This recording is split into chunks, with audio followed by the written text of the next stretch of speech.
नमस्कार, सुदर्शन न्यूज देख रहे हैं आप और मैं हूं संगीता झा। चलिए खबरों में शुरुआत करते हैं उत्तर प्रदेश की खबरों के साथ। आपको बता दें कि यूपी के सिद्धार्थ नगर की खबर है, जहां पर लगातार हिंदुओं पर हो रहे हमले को लेकर लगातार जो है बांग्लादेश में हिंदुओं पर जो निरंतर हमले हो रहे हैं, उसी को लेकर सिद्धार्थ नगर में हिंदू रक्षा समिति द्वारा जन आक्रोश रैली निकाली गई।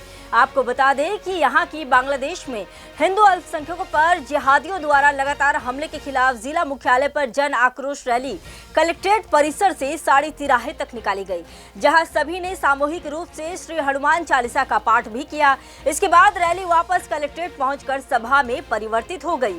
इसमें बांग्लादेश में हिंदुओं पर हो रहे हिंसा, दमन, लूट खसोट, बर्बरता एवं भीषण अत्याचार की निंदा की गई।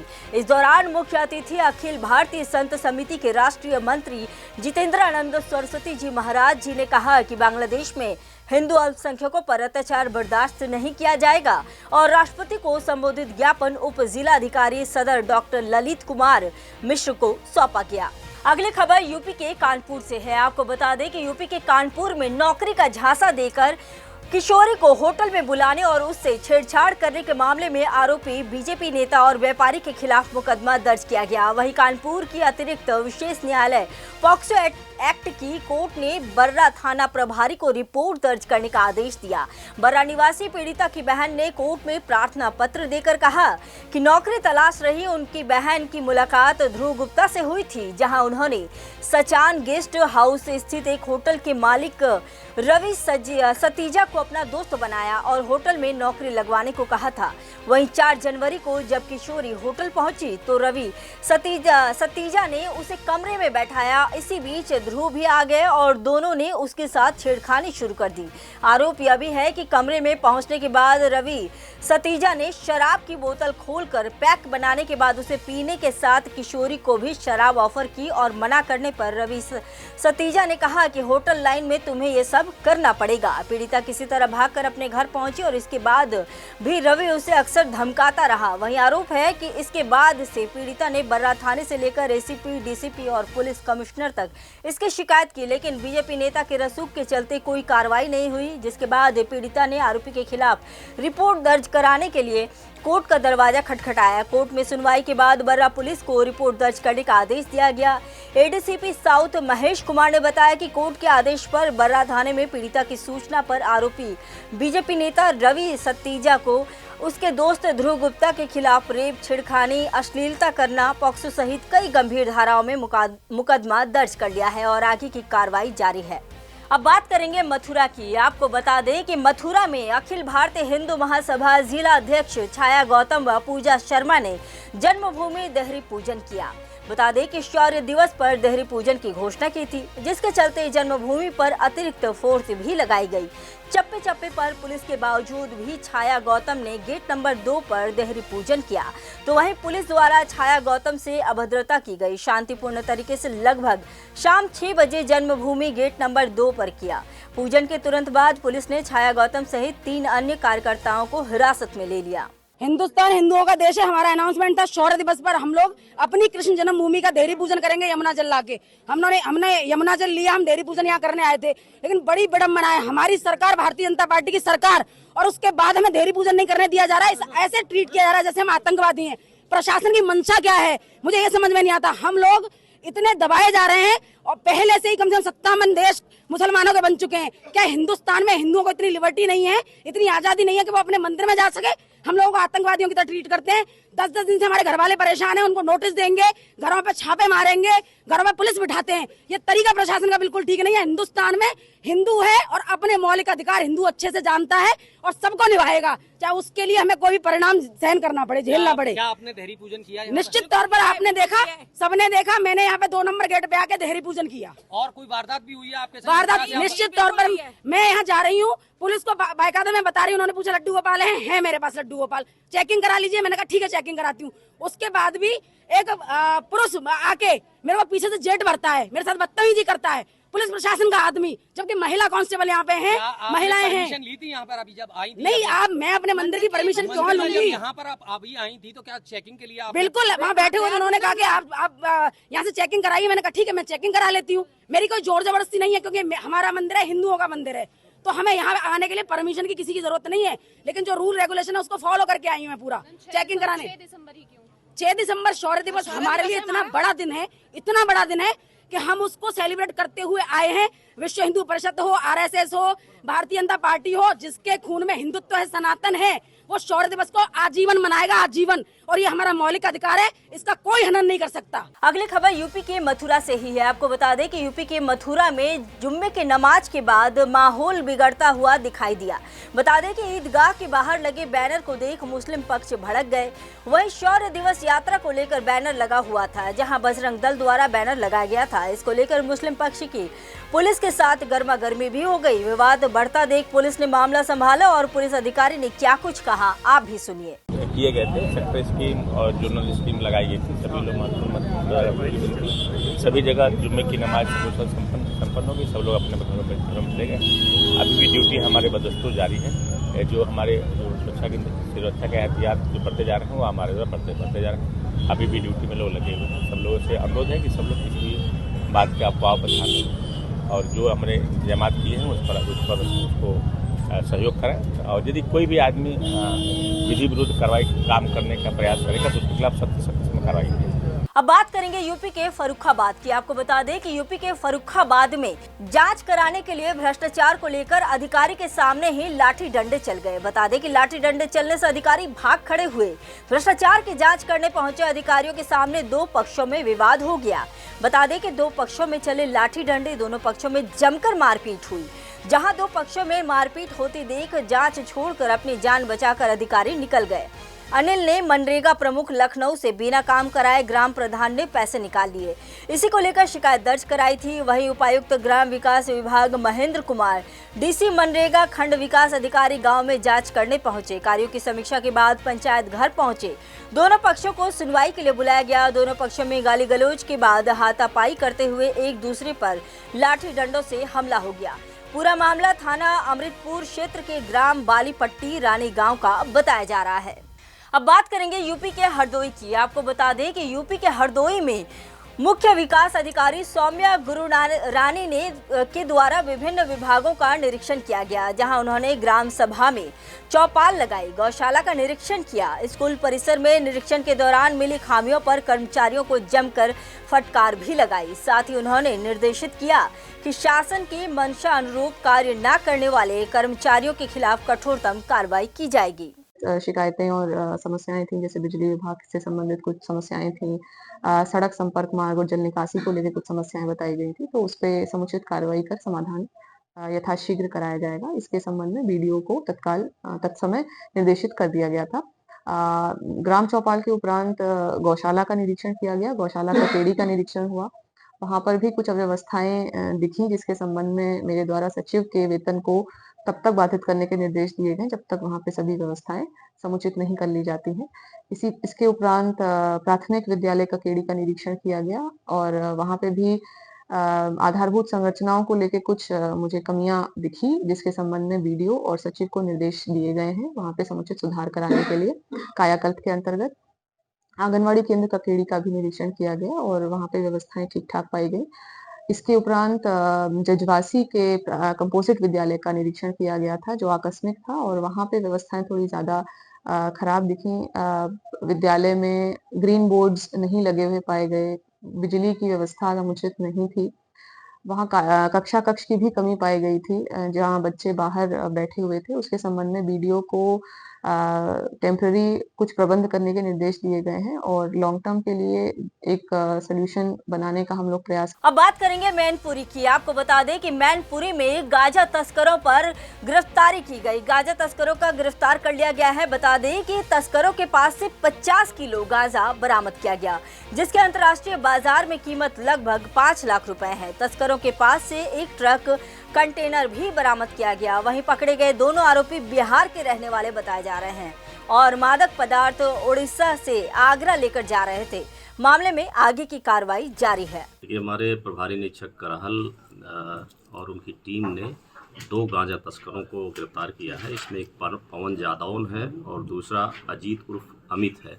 ये दोनों रोहतास सासाराम बिहार के रहने वाले हैं और ये इनके कब्जे से 50 किलो गांजा बरामद हुआ है और ये एक कैंटर में जो छिपा करके केबिन को काट करके इन्होंने बनाया हुआ था, उसमें रख करके ला रहे थे और इनसे पूछताछ की गई तो इन्होंने बताया कि ये आगरा सप्लाई के लिए ले जा रहे थे और इसमें इसकी जो कीमत है वो करीब 5 लाख रुपए है और इन दोनों को गिरफ्तार करने के बाद इसमें सुसंगत धाराओं में एनडीपीएस की अभियोग पंजीकृत किया गया है और इनको जेल भेजा जा रहा है। इससे पहले भी सर कोई का आपराधिक इतिहास है उस तरीके को किरत किया गया? अभी इनके बारे में और जानकारी की जा रही है, पूछताछ की जा रही है और इन्होंने बताया है कि जहाँ पर इनको सप्लाई देना था और जहाँ से लाए थे उनके स्रोत के बारे में भी पूरी जानकारी दी जा रही है। ये कब से सप्लाई कर रहे हैं, कितने लोग, क्या गैंग है इनका?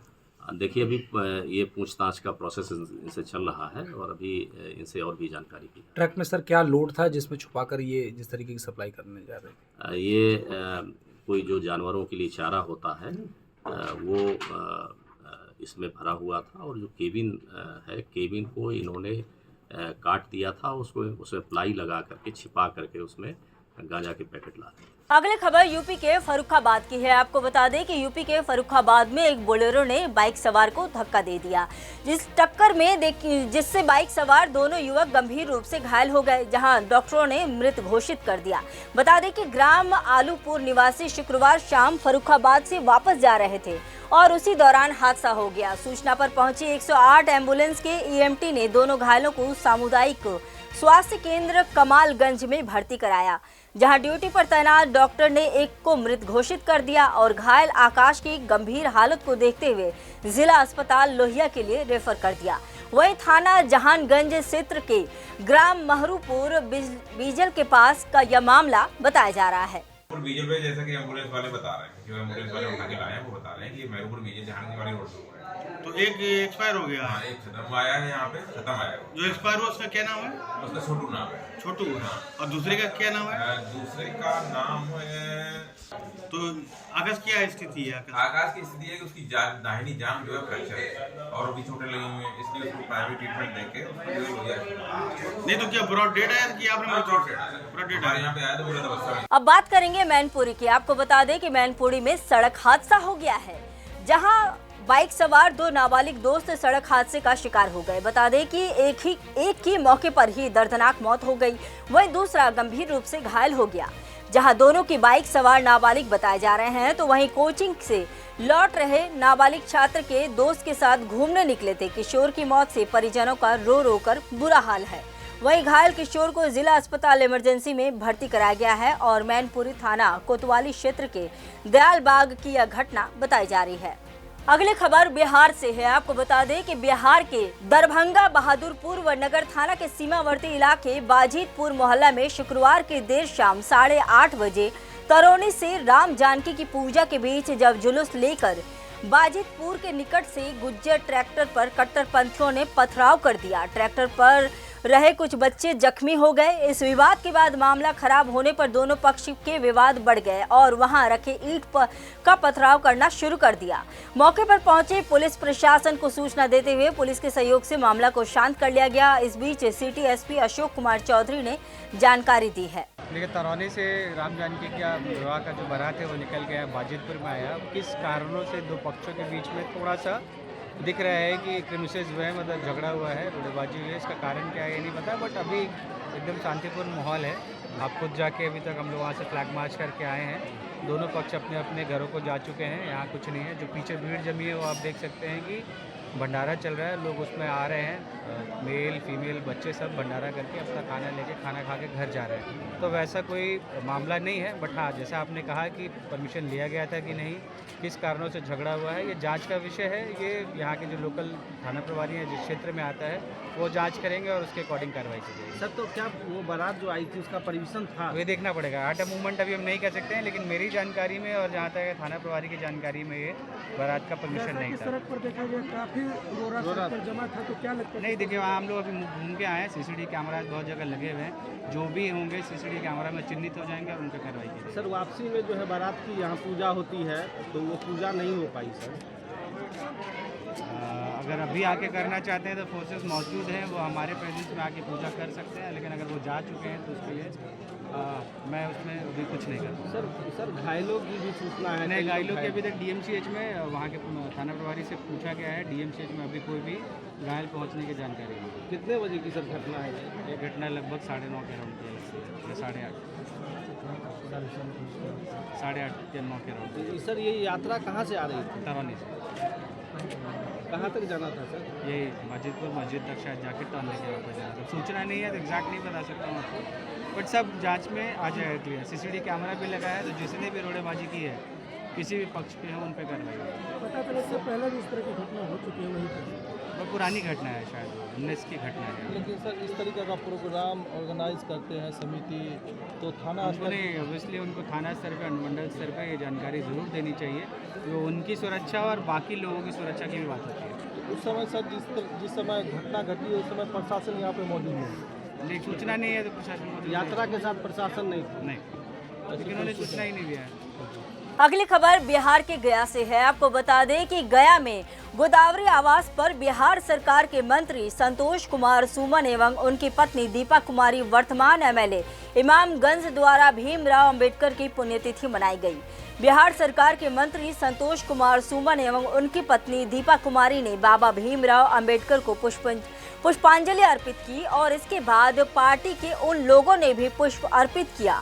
इस अवसर पर इमामगंज के विधायक दीपा कुमारी ने कहा कि बाबा भीमराव अंबेडकर जो संविधान के निर्माता हैं, आज उनको याद कर श्रद्धांजलि अर्पित करती हूं एवं उनके क्षेत्र की जनता से अपील करती हूं कि उनके बताए गए रास्तों पर चले एवं उनका अनुसरण करें। जहां एक सवाल के जवाब में उन्होंने कहा कि विकास का काम जल्द ही शुरू करेंगे, अपना क्षेत्र जो कि समस्या होगी उसका निदान किया जाएगा। इस अवसर पर हम पार्टी के जिला अध्यक्ष नारायण मांझी, हम पार्टी के महासचिव मुकेश चौधरी के अलावे कई कार्यकर्ता उपस्थित रहे। देखिए, सबसे पहले हम बाबा भीमराव का जो पुण्यतिथि है तो हम उनके लिए नमन करते हैं और हम हमारे इमामगंज जनता से ये भी उनसे अपेक्षा करेंगे और कि हमारे जो बाबा साहब को बनाए हुए जो संविधान है, उनके बनाए हुए रास्ते हैं, तो हमेशा हम लोगों को उनके रास्ते पर चलना चाहिए, उनके बनाए हुए नियम कानून को फॉलो करना चाहिए और उनके रास्ते पर चलना चाहिए।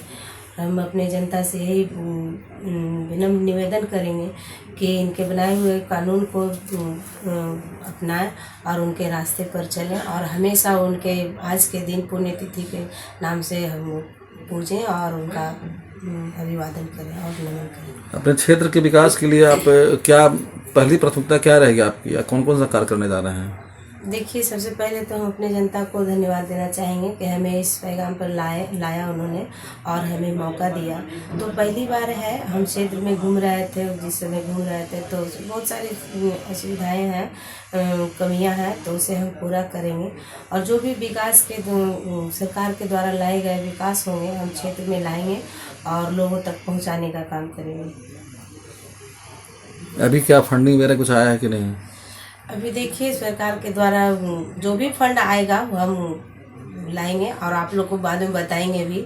और अभी सत्र शुरू ही हुआ था, उसमें हम गए हैं और कुछ योजना डाले भी हैं, तो वो कुछ दिनों में शुरू हो जाएगा, वो पता चल जाएगा। जैसे में किस चीज़ का योजना डाले हैं?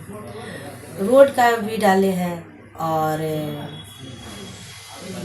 अभी भी बनाए हुए हैं, तो सारा काम हम कोशिश करेंगे। आज देश के संविधान निर्माता, संविधान के शिल्पकार और पूरे देश के गौरव बाबा साहेब डॉक्टर भीमराव अम्बेडकर जी के महापरिनिर्वाण दिवस है। इस मौके पर मैं अपनी श्रद्धा सुमन पार्टी की ओर से अपनी ओर से उनको अर्पित करता हूं और देश के लिए उनका जो अमूल्य योगदान है उसको हम लोग कभी नहीं भूल सकते हैं। आप बाबा साहब हम सबों के दिलों में हैं और आपने जो सपना देखा है उस सपना को पूरा करने के लिए हम लोग आपके बताए हुए रास्ते पर चलने का काम करेंगे और पूरे देशवासियों को मैं कहूँगा, अपनी ओर से मैं ये संदेश देना चाहूँगा कि बाबा साहब का जो सपना है, जो उन्होंने सोचा है वंचित वर्ग के लिए, जो उनका अधूरा सपना, उसको पूरा करने के लिए हम लोग सब लोग मिल करके काम करने की आवश्यकता है। अभी आपका हम पार्टी का चल रहा है सदस्यता अभियान, ये कब तक चलेगा और क्या इसका उद्देश्य है? हम पार्टी की ओर से भी सदस्यता अभियान लगातार चल रहा है पूरे जिले में, 24 प्रखंड में और यह 30 दिसंबर तक चलेगा। हम लोग का टारगेट है पूरे ज़िले में हम लोग 1 लाख सक्रिय सदस्य बनाने का लक्ष्य रखा है। स्थिति है बाबा भीमराव अम्बेडकर जी का। सर्वप्रथम मैं अपनी पार्टी हिंदुस्तानी युवा मोर्चा सेकुलर की ओर से बाबा साहेब के परिनिर्वाण दिवस पे बाबा साहब को श्रद्धांजलि अर्पित करते हैं और उनको कोटि कोटि नमन करते हैं। बाबा साहेब ने संविधान के माध्यम से पूरे देश को, पूरे भारत को एक सूत्र में बांधने का काम किया और आज बाबा साहेब की वजह से ही आज जो हमारा अखंड भारत है वो एक सूत्र में पिरोकर एक भारत बना हुआ है और उन्होंने ही सभी धर्म, सभी तबके के लोगों को एक समानता का अधिकार दिया और उनके ही बनाए हुए संविधान पे आज हमारा देश दिन दुगनी और रात चौगुनी तरक्की कर रही है। और हमारे आदरणीय नेता, हमारे पार्टी के संरक्षक आदरणीय श्री जीतनराम मांझी जी और हमारे पार्टी के राष्ट्रीय अध्यक्ष आदरणीय श्री संतोष कुमार सुमन जी बाबा साहब के बनाए हुए विचारधारा पे चलकर जो समाज से जुड़े हुए निचला तबका है, जो भी गरीब तबके के लोग हैं, सभी समाज के वर्गों के लोगों के लिए आज उन्हीं से प्रेरणा लेकर काम कर रहे हैं। अब बात करेंगे बिहार के समस्तीपुर की। आपको बता दें कि समस्तीपुर में जिला अंतर्गत नगर प्रखंड मुख्यालय का मदूदाबाद स्थित प्राथमिक कृषि साख सहयोग समिति का 2 गोदाम लाखों रुपए के सरकारी खर्च पर बने हुए हैं, जहां कृषि संबंधित कार्य नहीं होते हैं। नतीजा जानवरों का चारागाह और ठिकाना बन चुका है। आपको बता दें कि बिहार पैक्स चुनाव 2024 5 चरणों में संपन्न हो चुका है, जहां अब सहकारिता विभाग धान अधिप्राप्ति पर ध्यान दे रहा है। साथ ही साथ पैक्स अध्यक्ष विगत 15 सालों से पैक्स में कुछ खास नहीं कर पा रहे हैं।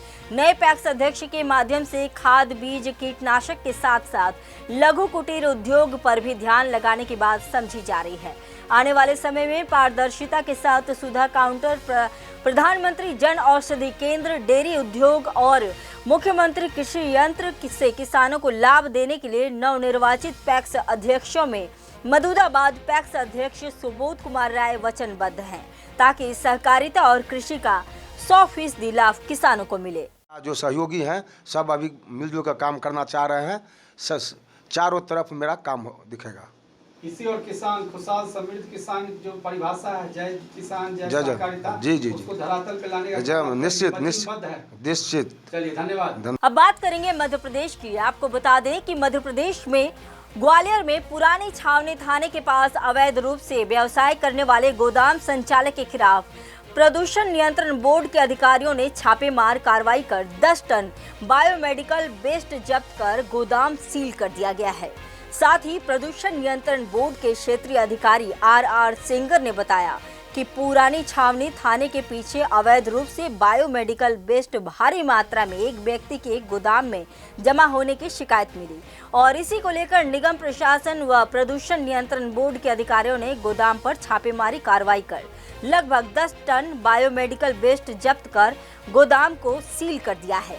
कहा कि इस मामले की बारीकी से जानकारी प्राप्त कर उन संस्थाओं के खिलाफ कार्रवाई भी की जाएगी। आपकी पुरानी छावनी थाने के पीछे इसकी सूचना हमको एक जन शिकायत के माध्यम से प्राप्त हुई थी, तो हमने अपने अधिकारियों को भेज के कई गोदामों की जांच करवाई थी। उसमें एक गोदाम में बायोमेडिकल वेस्ट पाया गया था। तो वो बायोमेडिकल वेस्ट होने के कारण वो करने के लिए एंटाइटल नहीं था, इसलिए जिला प्रशासन और नगर निगम से हेल्प लेते हुए इसमें सीजर की कार्रवाई कल गोदाम में की गई है और जो भी वेस्ट था उसको वहीं सीज कर दिया गया है। किसका बताया जा रहा है सर, कौन है इस गोदाम का मालिक? ये गोदाम का मालिक जो आपका क्या नाम राठौर, ये जानकारी में आया है। अभी पूरी तफ्तीश और जानकारी लेने के बाद ही इस पे बता पाएंगे कि एक्चुअली में इसका मालिक कौन था। सर आपको कुछ ऐसा कोई महसूस हुआ है कि कहीं मेडिकल वेस्ट कहाँ किस हॉस्पिटलों से आ रहा है, कैसे आ रहा है, इसको लेकर किस तरीके? देखिए, जो चीज़ मुझे कई दिनों से ऐसा लग रहा था कि जो CBWTF से आंकड़े आते थे बायोमेडिकल वेस्ट जो उसके द्वारा डिस्पोजल किया जाता था, उन आंकड़ों में ये प्लास्टिक वाला जो रेड कैटेगरी का वेस्ट होता था, ये वेस्ट बहुत कम आ रहा था। इससे ये तो तय था कि इस प्लास्टिक वेस्ट वाले जो मटेरियल है इसका कहीं ना कहीं कुछ ना कुछ गड़बड़ है, लेकिन ये किस माध्यम से रूट हो रहा है, कैसे जा रहा है, ये सारी चीज़ें जानकारी में नहीं आ रही थी। सभी हॉस्पिटल्स की जिम्मेवारी होती है कि उनके यहाँ से कोई भी इस तरीके का वेस्ट अनऑथराइज पर्सन के पास ना जाए। लेकिन मुझे लगता है कि हॉस्पिटल में जो भी हाउसकीपिंग और क्लीनिंग व्यवस्थाओं में लगे हुए हैं, कहीं ना कहीं उन लोगों का इसमें हाथ है जो इस तरीके से वेस्ट को छोटे से 2 पैसे के। फिलहाल के लिए इस बुलेटिन में इतना ही। देश दुनिया की तमाम खबरों के लिए देखते रहिए सुदर्शन न्यूज। जय हिंद।